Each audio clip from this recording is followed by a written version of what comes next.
दक्षिण कोरिया के मुआन अंतर्राष्ट्रीय हवाई अड्डे पर रविवार को हुए भीषण विमान हादसे में 181 लोगों के मारे जाने की खबर सामने आ रही है।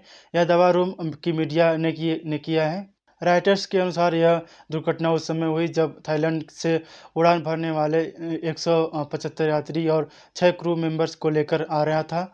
जेजू एयर का विमान रनवे से फिसलकर दुर्घटनाग्रस्त हो गया।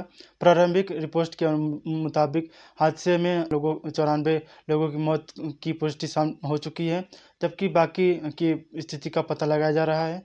अधिकारियों ने राहत और बचाव कार्य तेज कर दिया है और दुर्घटना के कारणों की जांच शुरू कर दी है और हवाई अड्डे पर सुरक्षा और आपातकालीन संबंध को लेकर सवाल उठ रहे हैं। रविवार को दक्षिण कोरिया के मुआन अंतर्राष्ट्रीय हवाई अड्डे पर एक भयानक विमान हादसा हो गया।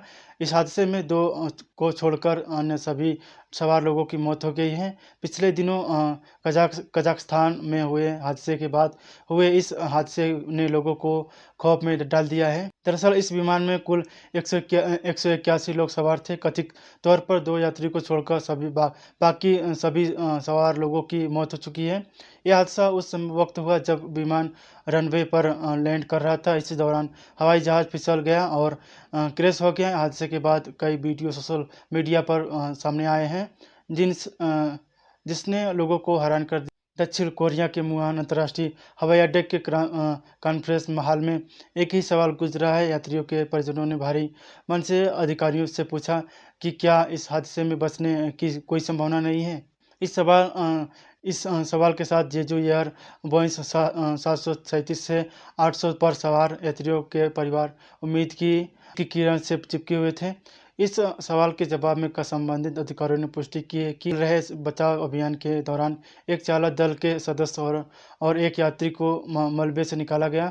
जेजू एयर बोइंग 737-800 के दुर्घटनाग्रस्त हो जाने के बाद विमान में सवार कई यात्रियों के परिजन वुहान अंतर्राष्ट्रीय हवाई अड्डे पर पहुंच गए। इसके बाद वहां पर केवल रोने की आवाज़ें गूंजने लगी। हादसे के करीब 4 घंटे बाद वुहान अग्निशमन विभाग के पूर्व प्रमुख ली जियोंग-होन ने पीड़ित परिवारों को संबोधित किया।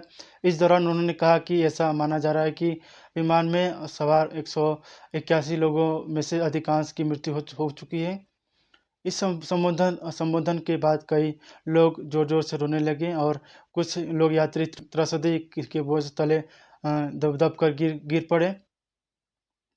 वही जब उनसे एक महिला ने पूछा कि क्या बचने की कोई संभावना नहीं है, तो सवाल के जवाब से पहले उन्होंने अपना सर नीचे झुका लिया और कहा कि यह दुर्घटना से है, लेकिन हम यह देख रहे हैं कि वही हादसे के बाद पीड़िता यात्रियों के परिजनों ने दुर्घटना स्थल पर जाने की मांग की। हालांकि सुरक्षा व्यवस्थाओं का हवाला देते हुए परिजनों ने अनुरोधों को स्वीकार कर लिया गया है।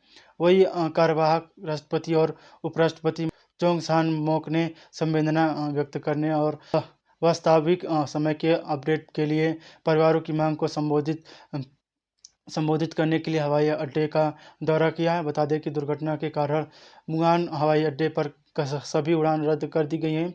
जेजू एयर ने माफ़ी मांगी है और जांच में पूर्ण सहयोग का वादा किया गया है।